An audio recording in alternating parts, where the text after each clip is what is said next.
নমস্কাৰ ওলাই ললোঁ আৰু ভাবিছোঁ আপোনালোককো অকণমান জনাই গৈ থাকিলে ভাল হ'ব নহয় জানো। এতিয়া সময় হৈছে 9:30 আৰু ট্ৰেইন আছে 10:30ত, গতিকে 1 ঘণ্টাৰ আগত প্ৰিপেয়াৰ হৈ পেলাই ওলাইছোঁ। ঘৰৰ পৰা ওলাইছোঁ দেখিছেনে, ৰাতি 9:30 বজাত। এতিয়া মানে কি আৰু কথা দিলে কথা ৰাখিব পাৰিলে ভাল লাগে নহয় জানো। গতিকে ময়ো তেনেকুৱা ধৰণৰ মানুহ, কথা দিলে কথা ৰাখিবলৈ চেষ্টা কৰোঁ। আপোনালোকক আগৰ পৰা কৈ আছোঁ যে গৰম বন্ধ হওক আৰু আমাৰ যিবিলাক সমস্যা হওক, সকলো সমস্যা সামৰি পেলাই এদিন হ'লেও আমি আমাৰ যিখিনি মানে কৰিম বুলি কৈছিলোঁ সেইখিনি কৰাৰ প্ৰচেষ্টা অব্যাহত ৰাখিছোঁ আৰু অনাগত সময়তো এনেদৰে আগবাঢ়িবলৈ চেষ্টা কৰিম। আজি এতিয়া ওলালোঁ আৰু লগত যাব 4 গৰাকী, 3 গৰাকীমান উঠিব বিশ্বনাথত আৰু আমি উঠিম গহপুৰত। গতিকে গোটেই কেইগৰাকী একেটা ডবাতে যামগৈ, একেলগেই কটা হৈছে টিকেট। কাৰণ মাইকী মানুহ নহয় জানো, এঠাইত বহিলে সকলোৱে ভয় লাগি থাকে। ট্ৰেইনত যি পৰিস্থিতি হয় নহয়, গতিকে একেলগে থাকিলে সাহস হৈ থাকে।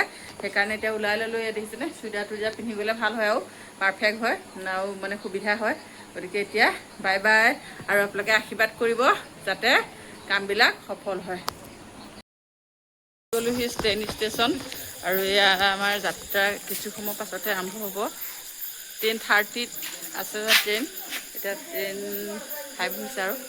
গতিকে আহি পাইছোঁহি লগৰীয়া। এয়া আমাৰ কল্যাণী মন্দিৰ, আপোনালোকে সকলোৱে চিনি পায়। আমাৰ অসমৰ একদম সৰ্ববৃহৎ মন্দিৰ কল্যাণী মন্দিৰ দেৱালয়। সেই মন্দিৰভাগৰ ওচৰৰ পৰা আহিছে, যথেষ্ট ভিতৰৰ জেগাৰ পৰা ওলাই আহিছে। মানে ইয়াৰ পৰা কিমান কিলোমিটাৰমান হ'ব মিনিমাম? হ'ব 15-20 কিলোমিটাৰ ওচৰত হ'ব। গতিকে 40 টকা ভাড়া হয় গাড়ী ভাড়া। ইয়ালৈ ভিতৰতে 80 মানেই পৰে। তেতিয়াহ'লে কিমান ভিতৰৰ পৰা ওলাই আহিবলগীয়া হৈছে চাওক না। এইফালে ল'ৰা ছোৱালী পৰীক্ষা, উপায় নাই ন, কথা ৰখা মানুহ আমি আৰু কাম কৰি যাম। গতিকে আগবাঢ়ি যাওঁ, আপোনালোকৰ সাহস আৰু প্ৰেৰণা যোগাব। কিমান দূৰ সফল হওঁ ভগৱানৰ ওপৰতে এৰিছোঁ। তাকে ক'ত বহিছে চাই ল'ব দেই। একদম বিৰাট হেৰিকৈ বহিছে আৰু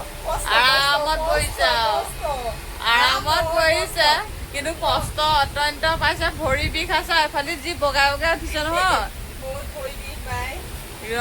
মই হাঁহি উঠিছে, বেয়াও লাগিছে বেচেৰীজনী।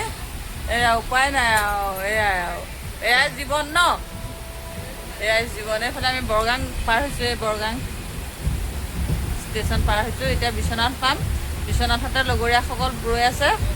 এয়া বৰগাং পাৰ হৈছোঁ ইতিমধ্যে আমি। এইফালে এয়া ট্ৰেইনৰ ভিতৰৰ মোৰ ওপৰত আছে, মই উঠাই নাই, মোৰ চিট এইটো ওপৰত। মই উঠিমহে একেবাৰে, মানে এই মেৰিবাইহঁতক লগত লৈ লওঁ। মোৰ ওলাই দেখা দিলে ভাল হ'ব একেটা হেৰিয়তে, তেতিয়া ওপৰলৈ উঠিম। এইফালে একদম চব ভাগে শুলে আৰু আমিও শুই ল'ম এতিয়া।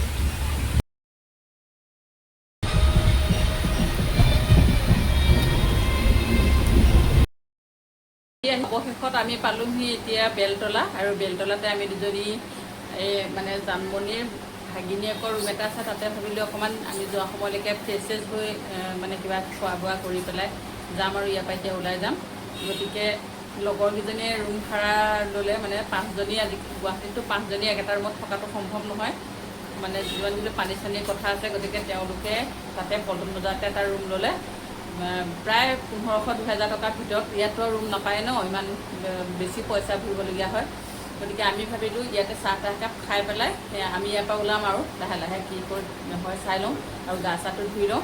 তাৰপিছত ইয়াৰ পৰা আমি কেনেকৈ ক'ত যাওঁ আপোনালোকক দেখাই থাকিম। আৰু প্ৰথমতে আমি ইয়াৰ পৰা জনতা ভৱন যাম। এতিয়া জনতা ভৱনৰ পিছত আমি ডাইৰেক্ট অফিচ যাম।